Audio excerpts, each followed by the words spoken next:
नमस्कार, आप देख रहे हैं देश की बात। मैं हूं आपके साथ तन्वी। रुक करते हैं खबरों का, लेकिन उससे पहले एक नजर डालेंगे इस वक्त की हेडलाइंस पर।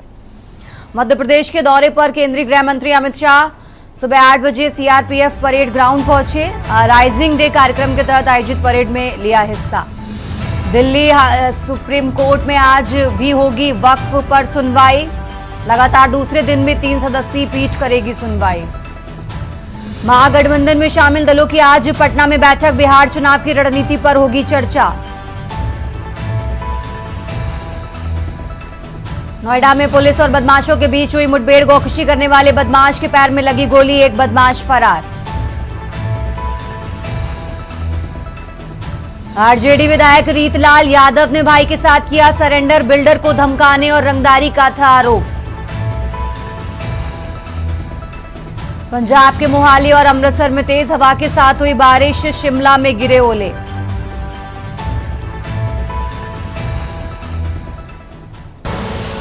आप देख रहे हैं के न्यूज, खबरों का सारथी। और चलिए अब रुक करते हैं खबरों का और देश की बात की शुरुआत करते हैं दिल्ली की खबर से। दिल्ली से बड़ी खबर आपको बता रहे हैं। मध्य प्रदेश के दौरे पर हैं गृह मंत्री अमित शाह और मध्य प्रदेश के दौरे पर हैं। आपको बता दें सुबह 8 बजे सीआरपीएफ के परेड ग्राउंड पहुंचे। राइजिंग डे कार्यक्रम के तहत आयोजित परेड में हिस्सा लेंगे। इस कार्यक्रम में अमित शाह को दी जाएगी सलामी। तो दिल्ली से बड़ी खबर आपको बता रहे हैं। मध्य प्रदेश के दौरे पर हैं गृह मंत्री अमित शाह।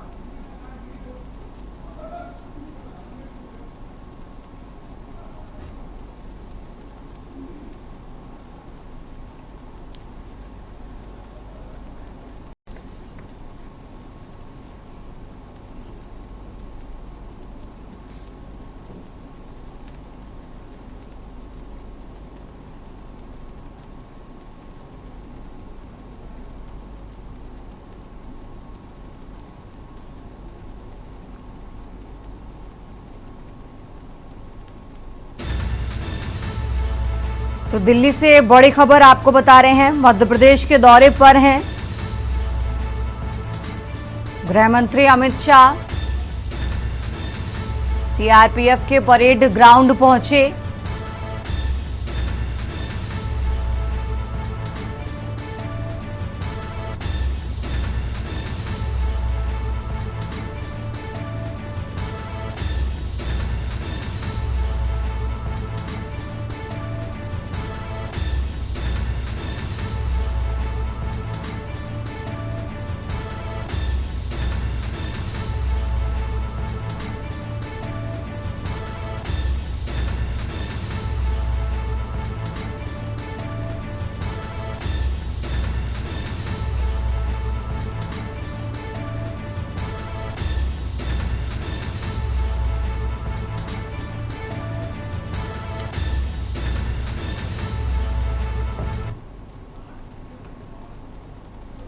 और अब बात कर रहे हैं कानपुर की। कानपुर से बड़ी खबर आपको बता रहे हैं। कानपुर से बड़ी खबर आपको बता रहे हैं। 24 अप्रैल को प्रधानमंत्री नरेंद्र मोदी कानपुर के दौरे पर रहेंगे। प्रधानमंत्री नरेंद्र मोदी का प्रस्तावित दौरा कंफर्म है। मेट्रो स्टेशन का उद्घाटन और सफर करते नजर आएंगे प्रधानमंत्री नरेंद्र मोदी। चंद्रशेखर कृषि विश्वविद्यालय के ग्राउंड में जनसभा को संबोधित करेंगे। प्रदेश के 250 कार्यों का लोकार्पण और शिलान्यास करेंगे। तो आज कानपुर पहुंचेंगे मंत्री योगेंद्र उपाध्याय। मुख्य सचिव व डीजीपी भी मौजूद रहेंगे। प्रदेश के 250 कार्यों का लोकार्पण और शिलान्यास करेंगे प्रधानमंत्री नरेंद्र मोदी।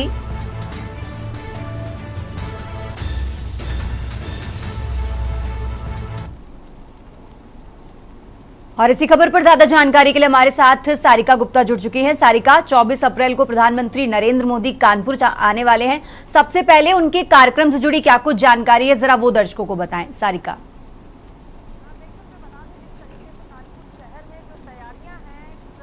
मोदी के आगमन को लेकर वो बहुत जोरों पर है। देर रात तक की प्रशासनिक अमला अधिकारियों ने बैठक करी है और यह भी बात क्लियर कर दी है कि 24 तारीख प्रधानमंत्री नरेंद्र मोदी का प्रस्तावित दौरा है, जो कानपुर में आगमन है, वो कंफर्म कर दिया है कानपुर जिला अधिकारी जितेंद्र प्रताप सिंह ने और मंडलायुक्त के विजयन पांडियन ने।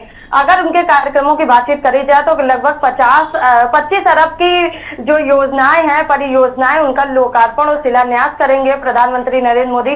कानपुर में जो मेट्रो है, मेट्रो का जो सेकंड फेज है, फर्स्ट फेज 2022 में प्रधानमंत्री जी ने उद्घाटन किया था आईआईटी से लेकर मोती झील तक का, और अब सेकंड फेज का जो एलिवेटेड मेट्रो स्टेशन है उसका उद्घाटन करने के लिए कानपुर पहुंचेंगे। और जो सेकंड फेज का है वो चुन्नीगंज से लेकर सेंट्रल स्टेशन तक की, यानी कि 5 जो एलिवेटेड स्टेशन है मेट्रो के, उनका जो है शिलान्यास और उद्घाटन जो है प्रधानमंत्री करेंगे। और कहीं ना कहीं मेट्रो में बैठकर वो सफर भी कर सकते हैं प्रधानमंत्री। और इस दौरान काफी तैयारियां कर ली गई हैं, क्योंकि 25 अरब की 250 परियोजनाएं हैं। उसमें घाटमपुर में जो पनकी प्लांट बनाया गया है, पावर हाउस प्लांट, उसका भी उद्घाटन करेंगे। और उसके साथ साथ जो उनका रोड मैप है वो पूरा तैयार कर लिया गया है।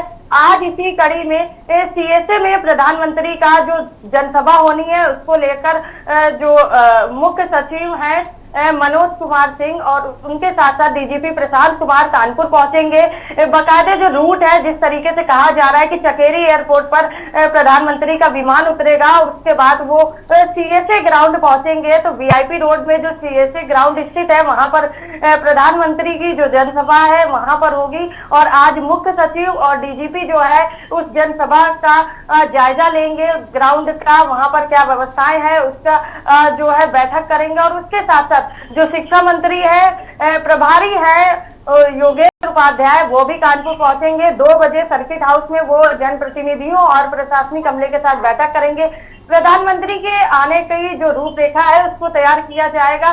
काफी जो भव्यता है, भव्य तैयारियां हैं, काफी अरबों करोड़ों की योजनाएं हैं, उनकी जो तैयारियां हैं वो प्रशासन ने करना शुरू कर दी है। कहीं ना कहीं प्रदेशवासियों के लिए ये खुशी की बात है, क्योंकि 25 अरब की जो योजनाएं हैं, 250 परियोजनाओं का की सौगात जो है खुद प्रधानमंत्री नरेंद्र मोदी जो है वो देने आ रहे हैं। और कानपुर वालों के लिए गौरव की बात यह है कि कानपुर कहीं ना कहीं मेट्रो सिटी में शुमार होने जा रहा है। पहले भी फर्स्ट फेज की जब मेट्रो चली थी तो कानपुर शहर मेट्रो सिटी की इस श्रेणी में शामिल हो गया था। अब सेकंड फेज है, तो इस दौरान जो है खुद प्रधानमंत्री आ रहे हैं और मेट्रो के एलिवेटेड स्टेशनों का उद्घाटन करेंगे। और अब जो है मेट्रो कानपुर शहर के बीचों बीच, यानी कि चुन्नीगंज से लेकर सेंट्रल स्टेशन तक की चलने को एकदम तैयार है। सफर के बाद, प्रधानमंत्री के दौरे के बाद जो नागरिक है, जो जनता है, वो मेट्रो का सफर जो है उसका लुत्फ उठा पाएगी, उसकी यात्रा कर सकेगी। और अगर प्रधानमंत्री जी की बातचीत करी जाए तो ये भी कहा जा रहा है कि प्रधानमंत्री के दौरे से पहले उत्तर प्रदेश के जो मुखिया हैं योगी आदित्यनाथ, वो कानपुर पहुंचेंगे और कानपुर में जो तैयारियां हैं उसको देखते हुए जायजा करेंगे। बैठकों का सिलसिला जारी हो चुका है, जनप्रतिनिधि अपने स्तर पर बैठक कर रहे हैं, क्योंकि कार्यकर्ताओं में काफी जोश है। और कहीं ना कहीं बिहार का चुनाव है, जनसभा जब होगी तो फिर कहीं ना कहीं जो कार्यकर्ता हैं, जो जनता है, उनको लुभाने के लिए भी वहां पर जो संबोधन भाषण है वो भी हो सकता है। तो कानपुर शहर में सिर्फ बैठकें और उसके साथ साथ जो प्रधानमंत्री के आने की तैयारियां हैं उसमें प्रशासनिक अमला जुट गया है। बिल्कुल सारिका, और जिस तरीके से आपने बताया कि बैठकें भी चल रही हैं, बीजेपी के जो क्षेत्रीय कार्यालय हैं वहां पर भी बैठकें चल रही हैं, तो बीजेपी, क्योंकि देखिए तीसरी बार प्रधानमंत्री बनने के बाद नरेंद्र मोदी का ये पहला दौरा है कानपुर का, तो बीजेपी पार्टी किस तरीके से तैयारियां कर रही है, जरा वो भी बताइए सारिका। बिल्कुल, बीजेपी की अगर बातचीत करी जाए तो जनप्रतिनिधि किसी भी तरीके की कोई चूक नहीं चाहते हैं। वो हर तरीके से उनके आगमन से लेकर, आगमन में स्वागत सम्मान से लेकर जो उनका संबोधन है उस रूट पर भी काफी जो कार्यकर्ता हैं उनको लगाया गया। जो वार्ड अध्यक्ष है, जो मंडल अध्यक्ष है, उनको बैठकों में शामिल करा गया है ताकि हर कोई प्रधानमंत्री से मुलाकात तो नहीं कर सकता, लेकिन उनके सामने और उनके संबोधन में शामिल हो सकता है। तो ऐसे में जो कार्यकर्ता हैं, जो जिला अध्यक्ष हैं, जो प्रदेश प्रभारी हैं, वो यहाँ पर बैठक कर रहे हैं। कार्यकर्ताओं को वो तैयारियों की जो विशेषता है वो बारीकियां सिखाई जा रही है, बताई जा रही है। और सभी से अनुरोध किया जा रहा है कि जो जनसभा है वहां पर जरूर पहुंचे और नरेंद्र मोदी का जो उद्बोधन है उसको जरूर सुने। बिल्कुल, पीएम मोदी के दौरे को भव्य और ऐतिहासिक बनाने के लिए आज रूपरेखा भी तैयार की जाएगी सारिका। बिल्कुल, मैं बता दूं, अभी जो प्रोटोकॉल नहीं आया है, लेकिन मीडिया को ये जानकारी दे दी गई है कि प्रधानमंत्री का जो विमान है वो चकेरी एयरपोर्ट पर उतरेगा और वहां से चकेरी एयरपोर्ट से उनका विमान फिर कानपुर सीएसए जो कि वीआईपी रोड कंपनी बाग में स्थित है वहां पर उतरेगा और उसी कंपनी बाग में जनसभा होगी। वहां से प्रधानमंत्री जो है अपनी जनसभा को संबोधित करने के बाद वहां पर जो 25 अरब की 250 परियोजनाएं हैं उनकी सौगात देने के बाद प्रधानमंत्री चुन्नीगंज स्थित बाई कार से चुन्नीगंज स्थित मेट्रो स्टेशन पहुंचेंगे और मेट्रो स्टेशन से वो जो है मेट्रो का सफर करते हुए घंटाघर पहुंचेंगे। घंटाघर से फिर उनका जो है बाई कार द्वारा पुलिस लाइन या फिर सीएसए में उनका विमान जो है वहां पर पहुंचेंगे और विमान से फिर उनकी वापसी करी जाएगी। अभी इस तरीके की बात जो है, इस तरीके की रूपरेखा जो है बनाई गई है। लगभग ये कहा जा रहा है कि नरेंद्र मोदी 2 घंटे तक कानपुर शहर में रह सकते हैं और इस दौरान वो संबोधन करेंगे और मेट्रो का सफर करेंगे। बिल्कुल, पीएम मोदी के आगमन को लेकर तैयारियां पूरी जोरों पर हैं। सारिका, बहुत बहुत शुक्रिया आपका तमाम जानकारी दर्शकों तक पहुंचाने के लिए। और ये कानपुर से बड़ी खबर आपको बता रहे हैं, 24 अप्रैल को कानपुर के दौरे पर हैं प्रधानमंत्री नरेंद्र मोदी। तीसरी बार प्रधानमंत्री बनने के बाद नरेंद्र मोदी पहली बार कानपुर आएंगे, ये बड़ी खबर कानपुर से आपको बता रहे हैं।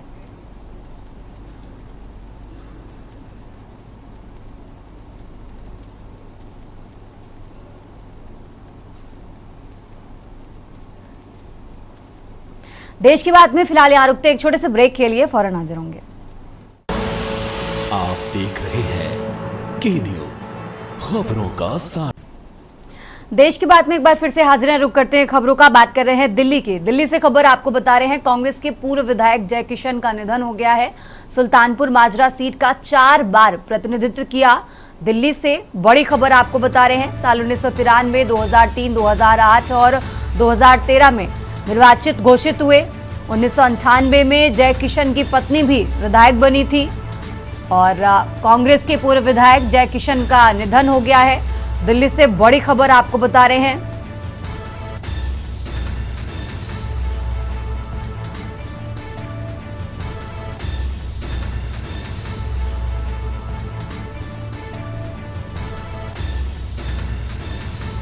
तो राजधानी दिल्ली से अहम जानकारी आपको बता रहे हैं, कांग्रेस के पूर्व विधायक जय किशन का निधन।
और चलिए खबरों में आगे बढ़ते हैं। नोएडा में दादरी कोतवाली पुलिस और गौकशी करने वाले बदमाशों के बीच हुई मुठभेड़ में एक पैर में गोली लगने से एक बदमाश घायल हो गया, जबकि उसका साथी पुलिस को चकमा देकर फरार हो गया। पुलिस ने घायल बदमाश को इलाज के लिए अस्पताल में भर्ती कराया है और फरार बदमाश की तलाश जारी है। पुलिस की गोली से घायल बदमाश का नाम नाजिम पुत्र यूनुस है। एडिशनल डीसीपी ने बताया कि घायल बदमाश गौकशी करने का अपराध में लिप्त था। कब्जे से अवैध तमंचा, कारतूस और समेत कई सामान बरामद किया गया है। अभियुक्त का एक साथी मौके से फरार हो गया, जिसकी तलाश हेतु कॉम्बिंग की जा रही है और पकड़े गए बदमाश आपराधिक इतिहास की जानकारी भी की जा रही है।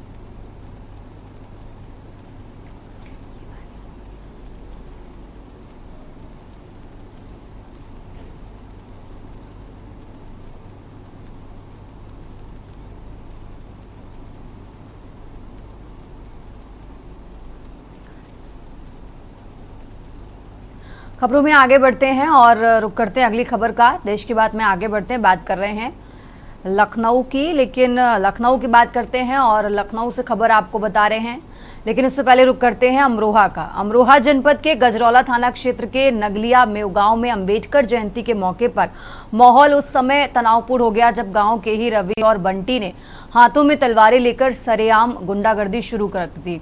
दोनों आरोपियों ने जुलूस के दौरान तलवारें लहराई और लोगों में दहशत फैला दी। घटना के बाद गांव में तनाव का माहौल है। पुलिस ने मामले की जांच शुरू कर दी है और आरोपियों की तलाश जारी है।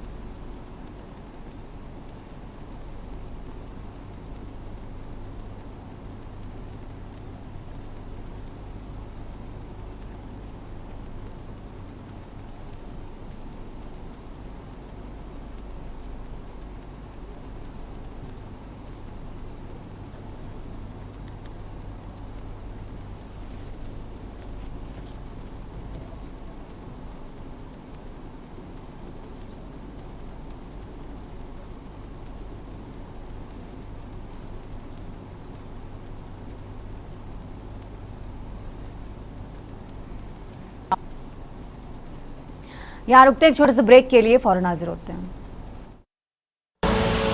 आप देख रहे हैं की न्यूज खबरों का। ब्रेक से वापस आ चुके हैं, रुक करते हैं खबरों का। बात कर रहे हैं दिल्ली की। दिल्ली से खबर आपको बता रहे हैं, राजधानी दिल्ली से अहम जानकारी आपको बता रहे हैं। सुप्रीम कोर्ट में आज भी वक्फ को लेकर सुनवाई होगी। लगातार दूसरे दिन भी 3 सदस्यीय पीठ इस मामले की सुनवाई करेगी। ये बड़ी खबर दिल्ली से आपको बता रहे हैं।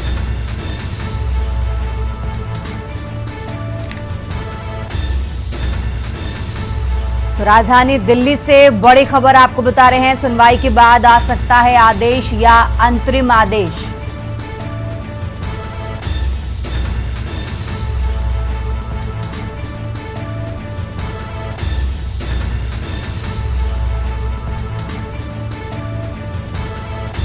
सुप्रीम कोर्ट ने कल 10 याचिकाओं पर सुनवाई की थी। ये बड़ी खबर दिल्ली से आपको बता रहे हैं और आज एक बार फिर से वक्फ को लेकर सुप्रीम कोर्ट में सुनवाई होगी। लगातार दूसरे दिन भी 3 सदस्यीय पीठ इस मामले पर सुनवाई करेगी।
और चलिए खबरों में आगे बढ़ते हैं। इंटरनेट के जरिए दुनिया मुट्ठी में रखने के दौर में जाली गला काट प्रतिस्पर्धा के दौर में कोई किसी से पीछे नहीं रहना चाहता है। राजनीतिक और सामाजिक जीवन में भी तत्काल प्रतिक्रिया देखने को मिल रही है। यहाँ सपा की राज्यसभा सांसद रामजी लाल सुमन के डीएनए टेस्ट वाले बयान पर अखिल भारत हिंदू महासभा के करीब 1 दर्जन कार्यकर्ता अपना डीएनए टेस्ट कराने जिला अस्पताल पहुंच गए। उन्होंने अस्पताल में टेस्ट की बात करते हुए दावा किया कि उनमें हिंदुओं का खून है। साथ ही सांसद को अपना डीएनए टेस्ट कराने की सलाह भी दी। साथ ही जोड़ा कि इससे बाबर के डीएनए का खुलासा हो जाएगा। उल्लेखनीय है कि 19 अप्रैल को सपा सुप्रीमो अखिलेश यादव आगरा पहुंच रहे हैं, इसलिए बयानबाजी का सिलसिला जारी है।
देखिए, जिस प्रकार रामजीलाल सुमन ने लगातार पिछले कई दिनों से माहौल खराब करने की कोशिश करा, दलित और क्षत्रियों को भिड़ाने की कोशिश करी है, अब वह मंदिर और मस्जिद पर आ गया। उसका मकसद है कि कहीं ना कहीं हिंदू और मुसलमानों में भी बेसब्ता फैलना चाहिए। तो आज हम लोगों ने लगातार वो हिंदुओं के डीएनए के बारे में बात करता है, तो हम लोगों ने आज यहाँ पर आकर टेस्ट करा। हमें तो पूर्ण भरोसा है कि हमारे यहाँ भगवान परशुराम का वंशज है, वीर शिवाजी के वंशज है, महाराणा प्रताप के वंशज है, तो हमारे अंदर तो इनका रहेगा। 19 तारीख को आगरा आ रहा है, वो दोनों हाथ करने की बात जो कह रहा है, दोनों हाथ करने से पहले एक बार यहाँ पर आकर तो अपना ब्लड सैंपल करा, अपने अध्यक्ष का भी करा ले। निश्चित तौर पर हमारे अंदर वीर शिवाजी का अगर ब्लड सैंपलिंग आ रही है तो तेरे अंदर बाबर की सैंपलिंग आ रही है। और अब बात कर रहे हैं संभल की। संभल से खबर आपको बता रहे हैं, जहां पुलिस ने बंद पड़ी बिल्डिंग में छापेमारी की। बिल्डिंग में पकड़ी गई नकली मोबियल पैकेजिंग। बड़ी खबर संभल से आपको बता रहे हैं, नामी कंपनियों के ब्रांड की हो रही थी पैकेजिंग। सूत्रों के हवाले से यह भी जानकारी मिली। साथ ही भारी मात्रा में तैयार किया गया नकली मोबियल बरामद किया गया है। तो स्कूल का बोर्ड लगा किया जा रहा था यह अवैध कारोबार, और पुलिस आज इस मामले में बड़ा खुलासा कर सकती है। थाना बनियाठेड़ क्षेत्र का ये मामला आपको बता रहे हैं, जहां बंद पड़ी बिल्डिंग पर पुलिस ने छापेमारी की और ये बड़ा खुलासा हुआ है। थाना बनियाठेड़ क्षेत्र का ये मामला आपको बता रहे हैं। संभल से खबर, जहां बंद पड़ी बिल्डिंग पर पुलिस ने छापेमारी की।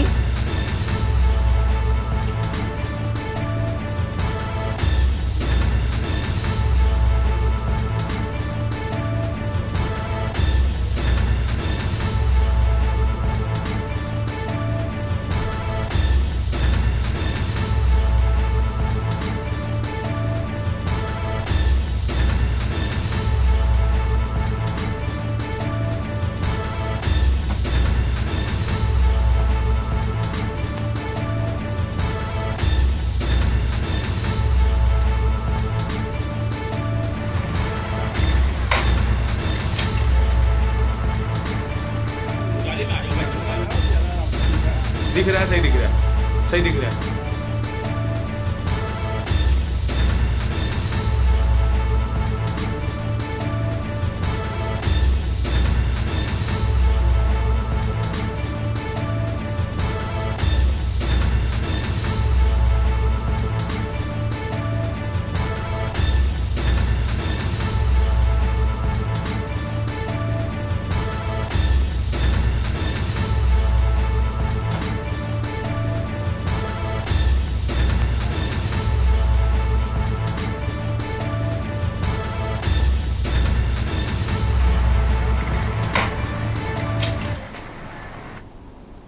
और अब खबर बिजनौर से है, जहां गुलदार ने आधा दर्जन लोगों पर हमला किया है। गेहूं की फसल काट रहे लोगों पर हिंसक हमला किया और इस हमले से गंभीर रूप से घायल हुए गेहूं काट रहे मजदूर। फिलहाल सभी घायलों को अस्पताल में भर्ती कराया गया है। बिजनौर से खबर आपको बता रहे हैं।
तो बिजनौर से खबर आपको बता रहे हैं। गुलदार की दहशत से ग्रामीणों ने प्रदर्शन किया। वन विभाग के प्रति इस प्रदर्शन के जरिए नाराजगी जताई है। वन विभाग की टीम ने मौके पर पहुंचकर पिंजरा लगाया। शहर कोतवाली के मुबारकपुर तालन गांव का ये मामला आपको बता रहे हैं, जहां गुलदार ने आधा दर्जन लोगों पर हमला किया। फिलहाल सभी घायलों को अस्पताल में भर्ती कराया गया है। बिजनौर से खबर आपको बता रहे हैं।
और अब बात कर रहे हैं भिंड की। भिंड से खबर आपको बता रहे हैं, जहां ग्वालियर नेशनल हाईवे 719 पर जाम लगा। 7 किलोमीटर लंबा जाम लगा। भिंड से खबर आपको बता रहे हैं, जहां वाहनों की लगी लंबी लंबी कतारें।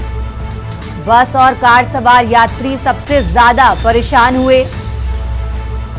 साथ ही मरीज को ले जा रही एम्बुलेंस भी इस जाम में फंसी।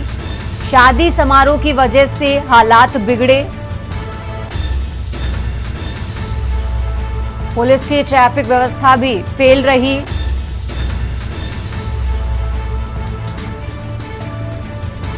गोहद चौराहा थाना क्षेत्र का ये मामला आपको बता रहे हैं।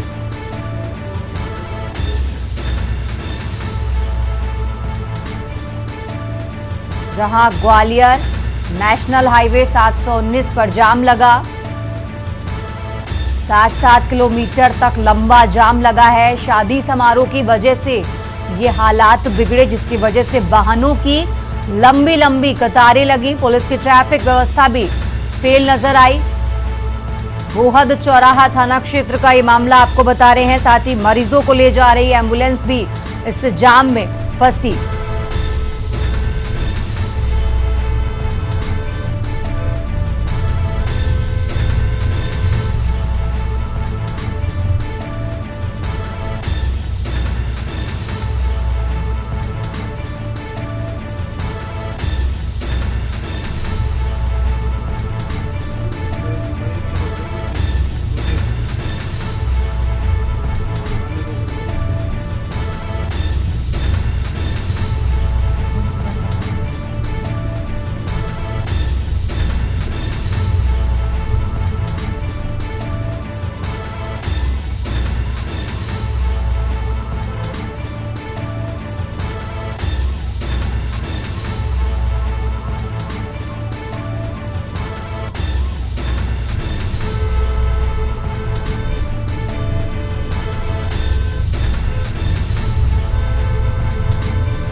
और अब बात कर रहे हैं प्रतापगढ़ की। प्रतापगढ़ से खबर आपको बता रहे हैं। प्रतापगढ़ से अहम जानकारी, जहां गैस रिसाव में भीषण हादसा हुआ है। इस हादसे में एक की मौत हो गई है तो वहीं 7 लोग घायल हुए हैं।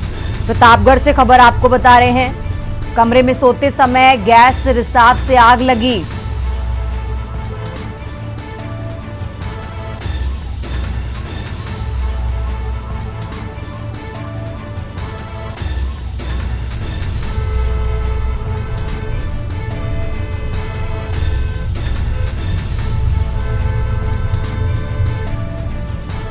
इस हादसे में एक ही परिवार के 7 लोग झुलसे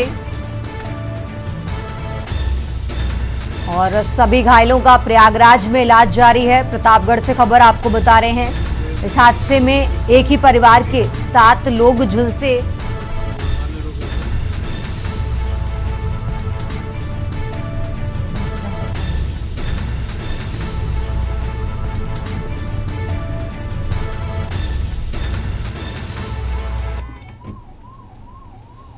और अब बात कर रहे हैं ग्रेटर नोएडा की। ग्रेटर नोएडा से खबर आपको बता रहे हैं। ग्रेटर नोएडा से अहम जानकारी, जहां मलकपुर गांव के 47 किसानों को मिले प्लॉट।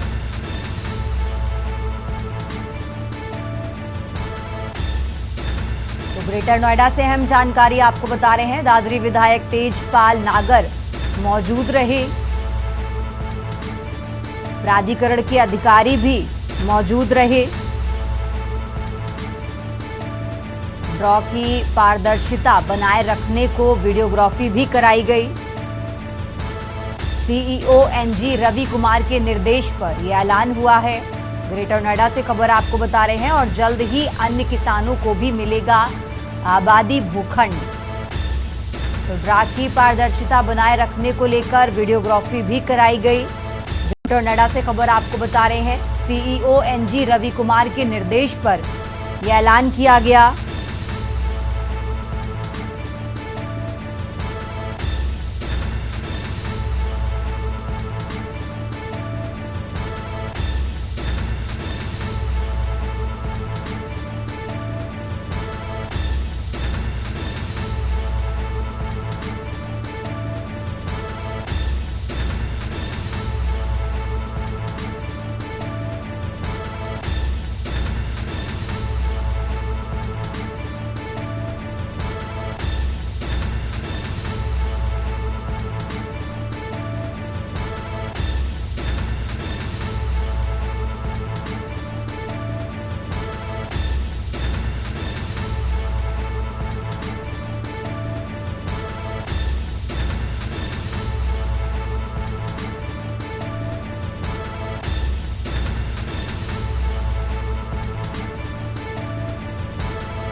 और अब बात कर रहे हैं बलिया की। बलिया से खबर आपको बता रहे हैं। बलिया से अहम जानकारी आपको बता रहे हैं,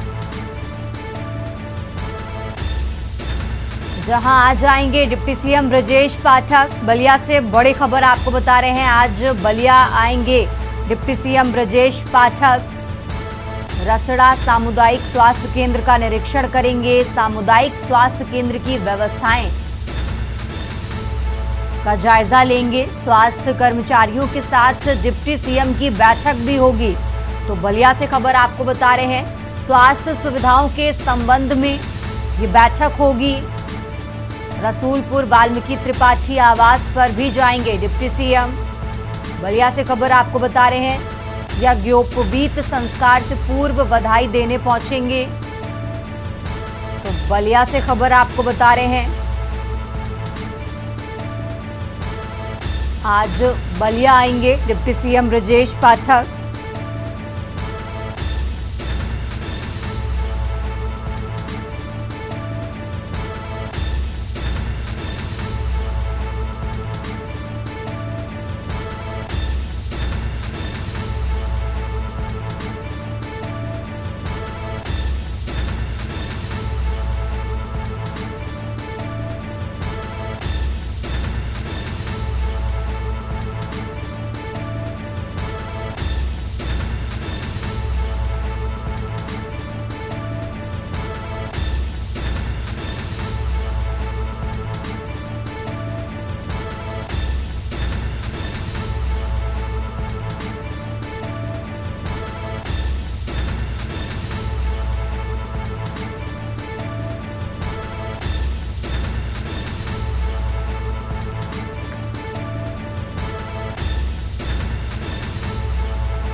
और देश की बात में हम बात कर रहे हैं हापुड़ की। हापुड़ से खबर आपको बता रहे हैं, हापुड़ से अहम जानकारी आपको बता रहे हैं,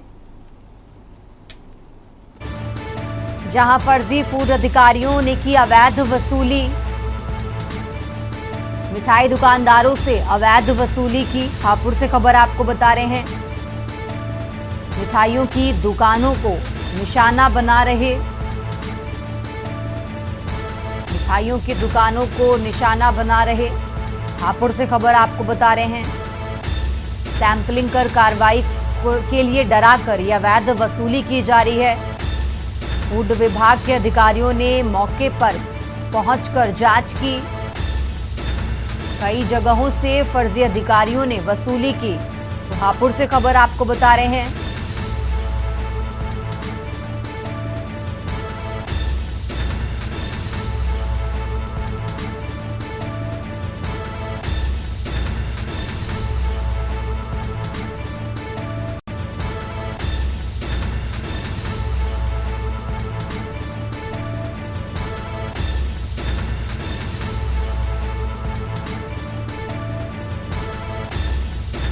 और इसी खबर पर ज्यादा जानकारी के लिए हमारे साथ अनुज जुड़ चुके हैं।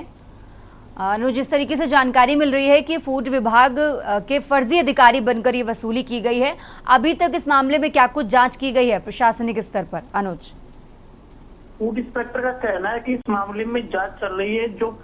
जो फूड इंस्पेक्टर अधिकारी बनकर दुकानदारों से उगाही की गई है, उन पर उनके नाम लिख लिए गए हैं और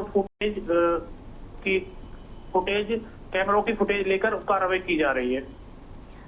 कैसे ये पूरा मामला निकलकर सामने आया अवैध वसूली का? मामला निकल कर आया जैसे दुकानदारों ने में चर्चा हुई कि जाते ही वो फूड इंस्पेक्टर का नाम लेकर सैंपल भरने की बात की और वहीं का वहीं मामले को निपटाने की बात करते रहे, तो दुकानदारों ने सोचा कि ये नकली अधिकारी हैं। कितने फर्जी अधिकारी थे अनुज, क्या ये पता चल पाया है? जी मैम, कितने फर्जी अधिकारी बनकर ये अवैध वसूली की है? कितने लोगों ने? क्या अभी तक जांच पड़ताल में कुछ निकलकर सामने आया है? बाइक पर 2 सवार फर्जी अधिकारी बनकर जा रहे थे, जो बाइक पर 2 ही युवक हैं वो। ठीक है अनुज, बहुत बहुत शुक्रिया आपका तमाम जानकारी दर्शकों तक पहुंचाने के लिए। और ये हापुड़ से खबर आपको बता रहे हैं, जहां मिठाई की दुकानों पर अवैध वसूली की, फर्जी फूड अधिकारी बनकर मिठाइयों की दुकानों को निशाना बनाया।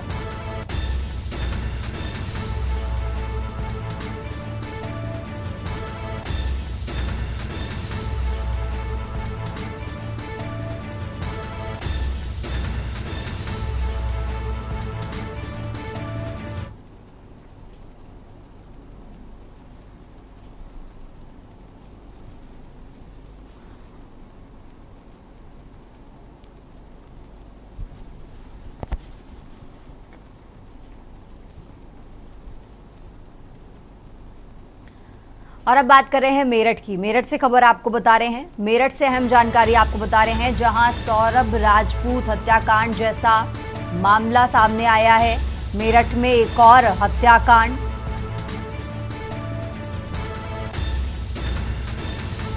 मुस्कान से भी खतरनाक कातिल निकली रविता। प्रेमी के साथ मिलकर दबाया पति अमित का गला।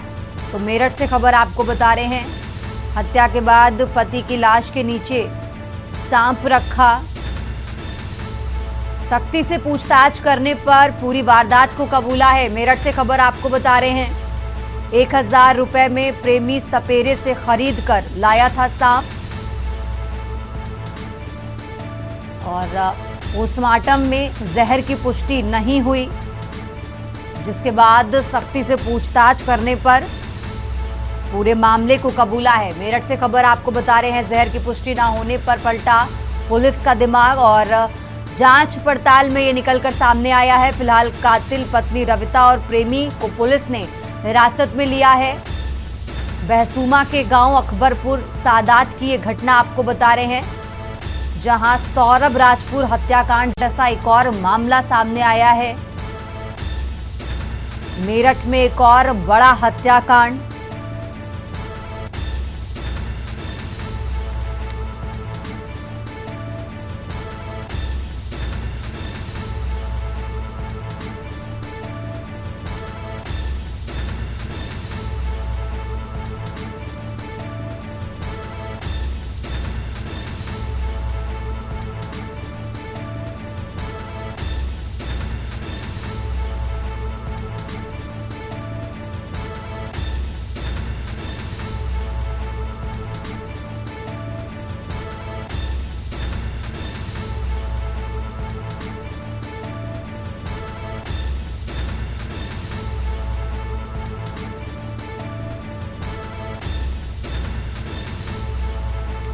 और इसी खबर पर ज्यादा जानकारी के लिए हमारे साथ राजू शर्मा जुड़ चुके हैं। राजू, जिस तरीके से सौरभ हत्याकांड से मिलता जुलता एक और मामला मेरठ से सामने आया है, कैसे ये पूरा मामला खुलकर सामने आया और अभी तक की जांच पड़ताल में और क्या कुछ निकलकर सामने आया है? राजू। हाँ बिल्कुल, देखिए पूरे देश में चर्चा का विषय बने रहे सौरभ राजपूत हत्याकांड मामले की तरह ही मेरठ में एक और बड़ा हत्याकांड हो गया है। इस बार सौरभ के किरदार में अमित है और मुस्कान के किरदार में रविता है, साथ ही साहिल के किरदार में जो प्रेमी है वो अमित है, माफ कीजिएगा अमरदीप है। इन तीनों ने मिलकर पूरे हत्याकांड को अंजाम दिया। बाकायदा पहले अमित की गला दबाकर हत्या की गई और उसके बाद एक पूरी पटकथा रची गई। पटकथा में दर्शाया गया है कि अमित की जो मौत है वो 10 बार सांप के काटने से हुई है, लेकिन जब पुलिस को इस पूरी पटकथा पर यकीन नहीं हुआ तो पुलिस ने पोस्टमार्टम कराया। पोस्टमार्टम में चौंकाने वाला खुलासा ये हुआ कि जो अमित की हत्या थी वो उसकी हत्या गला दबाकर की गई थी। पुलिस को शक गहरा है तो पुलिस ने अमित की पत्नी रविता को हिरासत में लिया और उसके बाद उससे सख्ती से पूछताछ की। सख्ती से पूछताछ में रविता ने कई बड़े चौंकाने वाले खुलासे किए। बताया कि अमरदीप से उसका प्रेम प्रसंग पिछले 1 वर्ष से चल रहा था और इसकी भनक जो है वो इसके पति अमित को लग गई थी, जिसके चलते अमित लगातार विवाद कर रहा था। इसी के चलते इन दोनों ने प्लान बनाया और प्लान के तहत अमित की गला दबाकर हत्या कर दी गई और फिर सांप के काटने से मौत होने की जो पूरी कहानी है वो रची गई, लेकिन पुलिस को यकीन नहीं हुआ। पुलिस ने फिलहाल पत्नी रविता और जो उसका प्रेमी अमरदीप है उसको हिरासत में लिया है और पूछताछ की जा रही है। ठीक है राजू, बहुत बहुत शुक्रिया आपका तमाम जानकारी दर्शकों तक पहुंचाने के लिए। और ये मेरठ से खबर आपको बता रहे हैं जहां मुस्कान से भी खतरनाक निकली रविता। हत्या के बाद पति की लाश के नीचे सांप रखा।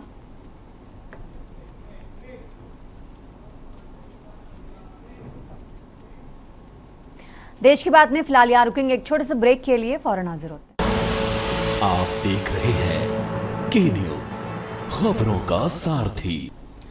देश की बात में एक बार फिर से हाजिर हैं, रुक करते हैं खबरों का और बात कर रहे हैं अब लखनऊ की। लखनऊ से खबर आपको बता रहे हैं, राजधानी लखनऊ से अहम जानकारी आपको बता रहे हैं जहां रैन बसेरे का शिलान्यास करेंगे सीएम योगी आदित्यनाथ। लखनऊ से खबर आपको बता रहे हैं पूर्वी यूपी के सबसे बड़े रैन बसेरे का शिलान्यास करेंगे। एम्स गोरखपुर में बनने जा रहा रैन बसेरा 44 करोड़ की लागत से ये रैन बसेरा बनेगा और इसका शिलान्यास करेंगे उत्तर प्रदेश के मुख्यमंत्री योगी आदित्यनाथ। तो लखनऊ से बड़ी खबर आपको बता रहे हैं, करीब 44 करोड़ की लागत से ये रैन बसेरा बनेगा। 500 लोगों की क्षमता का ये रैन बसेरा बनेगा। 18 अप्रैल को सीएम योगी भूमि पूजन करते नजर आएंगे। तो बड़ी खबर लखनऊ से आपको बता रहे हैं, रैन बसेरे का शिलान्यास करेंगे उत्तर प्रदेश के मुख्यमंत्री योगी आदित्यनाथ।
और इसी खबर पर ज्यादा जानकारी के लिए हमारे साथ कौशलेंद्र जुड़ चुके हैं। कौशलेंद्र, जिस तरीके से कल सीएम योगी रैन बसेरे का, सबसे बड़े रैन बसेरे का शिलान्यास करने वाले हैं, करीब 44 करोड़ की लागत से रैन बसेरा बनने जा रहा है, और क्या कुछ खासियत होंगी इसमें कौशलेंद्र? बिल्कुल, देखिए आपको बताएं कि जैसे इस रैन बसेरे की सबसे बड़ी खासियत है, आप देखिए इस समय जैसे गर्मी चल रही है, चाहे बारिश हो या ठंडी, कहीं न कहीं रैन बसेरे की ऐसी जरूरत होती है जो तमाम लोग हैं जो एक जिले से दूसरे जिले में जाते, चाहे वो इलाज करवाने के नाम पे जा रहे हो, चाहे वहाँ रह रहे कुछ गरीब लोग हों, उनको देखते हुए ये बहुत बड़ा एक फैसला यूपी सरकार ने लिया है कि पूर्वांचल में भी गोरखपुर जिले में एक ऐसा रैन बसेरा बनाया जाए जिससे कम से कम 500 लोगों की क्षमता के लिए वहां पे रुकने की व्यवस्था हो सके। उसी के लिए यूपी सरकार ने पैसा बजट पास किया था और उस रैन बसेरों को जो है बनवाएगा, तो उसी शिलान्यास के लिए अब मुख्यमंत्री योगी आदित्यनाथ कल गोरखपुर में रहेंगे और वहीं से उसका शिलान्यास करेंगे। ये समझ लीजिए कि आसपास के करीब 8 जिले जो होंगे वो कम से कम इस रैन बसेरे का जो है लाभ उठा पाएंगे। ठीक है कौशलेंद्र, बहुत बहुत शुक्रिया आपका तमाम जानकारी दर्शकों तक पहुंचाने के लिए। और ये लखनऊ से खबर आपको बता रहे हैं, राजधानी लखनऊ से अहम जानकारी आपको बता रहे हैं, जहां पूर्वी यूपी के सबसे बड़े रैन बसेरे का शिलान्यास करेंगे उत्तर प्रदेश के मुख्यमंत्री योगी आदित्यनाथ। एम्स गोरखपुर में ये रैन बसेरा बनने जा रहा है। करीब 44 करोड़ की लागत से ये रैन बसेरा बनेगा और कल यानी 18 अप्रैल को उत्तर प्रदेश के मुख्यमंत्री योगी आदित्यनाथ भूमि पूजन करते नजर आएंगे।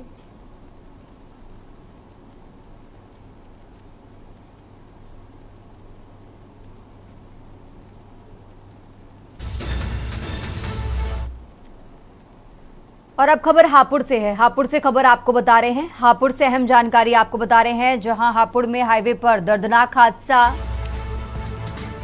अज्ञात कार ने बाइक सवार दंपति को कुचला है। हापुड़ से खबर आपको बता रहे हैं, कार के साथ हाईवे पर 10 फीट घिसटती रही बाइक। सड़क हादसे में 4 वर्षीय पुत्र और पिता की मौत हुई है। पत्नी और बेटी गंभीर रूप से घायल हुए। फिलहाल पुलिस ने घायलों को अस्पताल में भर्ती कराया है। हापुड़ से खबर आपको बता रहे हैं, कार चालक मौके से फरार हो गया।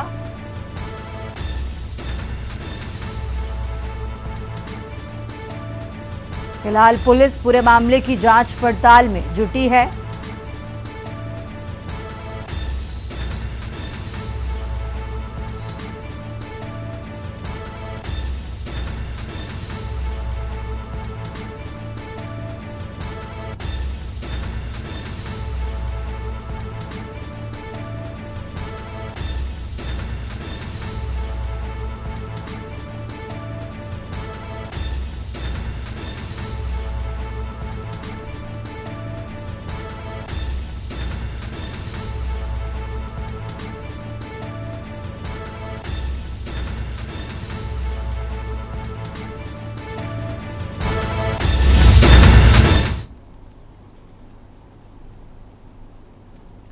देश की बात में फिलहाल इतना ही। आप देखते रहिए के न्यूज इंडिया।